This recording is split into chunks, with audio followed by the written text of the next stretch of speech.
Hi అండి, ఇది last month నేనేమో బచ్చలి అలాగే గోంగూర ప్లాంటింగ్ చేశాను కదా. అండ్ 1 మంత్ తర్వాత చూడండి ఎంత బాగా వచ్చిందో. గోంగూర అయితే చాలా బాగా వచ్చింది. ఇదేంటంటే బచ్చలి కూర. ఆ రోజు ఇలాగా కాడలు ఇలా పెట్టాను కదా, అవి చూసారు కదా ఎంత బాగా వచ్చాయి ఆకులు అదంతా. ఇది గోంగూర అండి, చాలా చాలా బాగా వచ్చింది.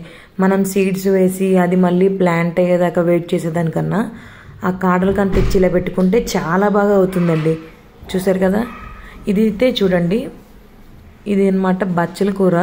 ఆల్రెడీ కొంచెం తీసేసి నేను వాడుకున్నాను. అది కాకుండా ఇంకా మిగతాదన్నమాట మొత్తం ఫుల్గా. అది కొంచెం పెడితే చాలండి, బచ్చల కూర ఎక్కువగా బాగా అవుతుంది. అండ్ మీరు కూడా ఇంట్లో ఒకసారి ట్రై చేయండి, చాలా చాలా ఈజీగా ఉంటుంది.